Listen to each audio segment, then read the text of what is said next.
ہم حضرت be be شریفہ بنت حسن سلام اللہ علیہما کے روضے پر ہیں. یہاں سامنے ان کی زری نظر آ رہی ہے.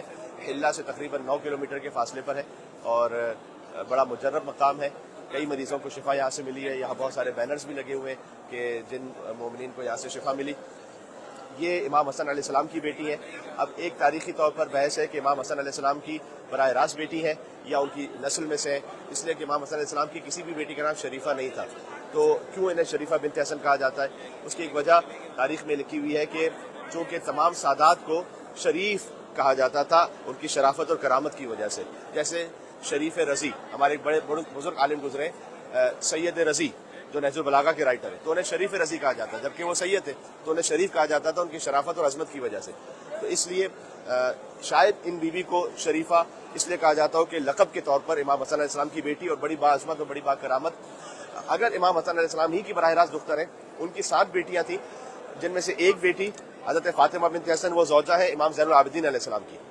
تو اگر یہ امام حسن علیہ السلام ہی کی بیٹی ہے تو کربلا سے جو قافلہ اسرا کا کوفہ اور شام گیا تو اس کا راستہ یہی پڑتا ہے، تو اس راستے میں شاید ان کی شہادت ہوئی اور گر کر یہ بیوی شہید ہو گئی اور یہاں پر ان کا حرم اور مزار بنا.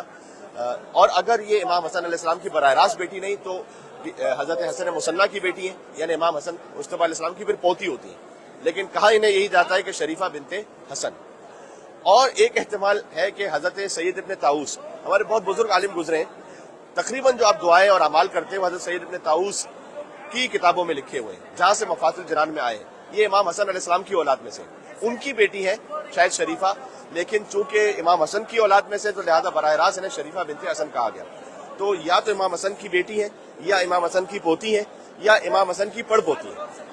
لیکن مقام اتنا مجرب ہے کہ یہاں پر سینکڑوں مریضوں کو شفا ملی ہے. خود ہم ذاتی طور پر کئی لوگوں کو جانتے ہیں کہ جو لا علاج مرض میں مبتلا تھے، یہاں پر آ کر انہیں شفا ملی. پہلے اتنا بڑا حرم اور اس طرح سے زری کا سارا اہتمام نہیں تھا، لیکن ایک خاص عراقی تھے جن کی بیٹی کو یہاں سے شفا ملی تھی. انہوں نے منت مانی تھی کہ اگر میری بیٹی کو شفا ملی یہاں سے تو میں جاؤں گا اور خاص ان کی زری بنوا کے لے کر آؤں گا. تو اصفہان سے 5 سال میں زری کا کام پورا ہوا اور یہاں پر آ کے یہ نئی زری یہاں پر نصب ہوئی حضرت بی بی شریفہ بنت حسن کے مزار پر. اسی طرح ایک اور کویت کے تاجر ہیں، ان کے بارے میں کہا جاتا ہے کہ ان کی خانوادے میں سے کسی خاتون کو شفا ملی تو انہوں نے منت مانی تھی کہ میں ان کا یہ سارا حرم بنواؤں گا. تو اب یہ بڑی وسیع اور عریض یہاں پر کنسٹرکشن بھی ہو رہی ہے الحمدللہ. اور یہ اللہ تعالیٰ کا ایک اہتمام ہے کہ اللہ تعالیٰ کچھ خاص امامزادوں کے حرم میں کچھ خاص حاجات کو پوری کرتا ہے. اب فرض کیجیے کسی کے ذہن میں خیال آئے کہ مریض کو شفا وہ اگر ملنی ہے تو امام حسین علیہ السلام کے حرم سے تو بڑھ کر کسی کا حرم نہیں، تو وہیں سے شفا مل جائے. لیکن اللہ تعالیٰ کا ایک اہتمام ہے کہ کچھ خاص امامزادوں کے حرم میں کچھ خاص حاجتیں پوری ہوتی ہیں تاکہ لوگ ان کی طرف متوجہ رہیں اور آتے رہیں. چونکہ یہاں سے حاجتیں پوری ہوں گی تو لوگ آتے رہیں گے. اس لیے بعض حاجتیں حتیٰ یہ کہ بعض علماء اور عرفاء نے کہا ہوا ہے کہ امام رضا علیہ السلام کے حرم سے بڑھ کر بی بی معصومہ قم کے حرم میں پوری ہوتی ہے تاکہ عظمت زندہ رہے بی بی معصومہ قم سلام اللہ علیہ کی. ائمہ علیہ السلام کی عظمت تو ویسے ہی ہر مومن اور ہر شیعہ کے دل میں موجود ہے. تو یہ بی بی شریفہ بنت حسن کا مزار ہے اس وقت، اور اس پہ یہاں پر کافی سارے زائرین ہیں اور یہاں پر دیکھا بھی جا سکتا ہے کہ حتیٰ پاکستان انڈیا کے زائرین سے بہت زیادہ بڑھ کر عراقی زائرین ہیں. اس کا مطلب یہ ہے کہ خود عراقی زائرین ان کے دل میں بھی کافی عظمت احترام ہے اور ان کا بھی ایک تعلق ہے. ان کی بھی یہاں پر چونکہ کئی سارے واقعات ایسے ہوئے ہوں گے کہ خود عراقی اور ایرانی زائرین ان کے مریضوں کو شفا ملی ہوگی، اس لیے یہاں کثرت کے ساتھ مومنین کا ایک کافی سارا اجتماع ہے اور ایسا محسوس ہو رہا ہے کہ جیسے واقع آپ کسی ایک عظیم امام زادے کے حرم میں موجود ہیں. ان کی کوئی باقاعدہ معصورہ زیارت تو نہیں ہے، لیکن چونکہ امام حسن کی بیٹی ہے لہذا یہ تو ضرور کہا جا سکتا ہے کہ السلام علیکم یا بنت رسول اللہ، السلام علیکم یا بنت امیر المومنین، السلام علیکم یا بنت فاطمہ الزہرا سیدۃ النساء العالمین، السلام علیکم یا بنت الحسن المجتبی سلام اللہ علیہا. اے رسول اللہ کی بیٹی آپ پر سلام، اے مولا علی کی بیٹی آپ پر سلام، اے بی بی فاطمہ کی بیٹی آپ پر سلام، اے مولا حسن مصطفیٰ علیہ السلام کی بیٹی آپ پر سلام. امام حسن علیہ السلام کا ذکر فنجتن پاک میں ویسے ہی اس طرح سے بھی مظلوم ہے کہ کم ہوتا ہے. تو ایک اچھی عقیدت ہے یہاں پر لوگوں کی کہ امام حسن کی اولاد میں سے کوئی بیٹی ہو جن سے جا کے شفا ملے.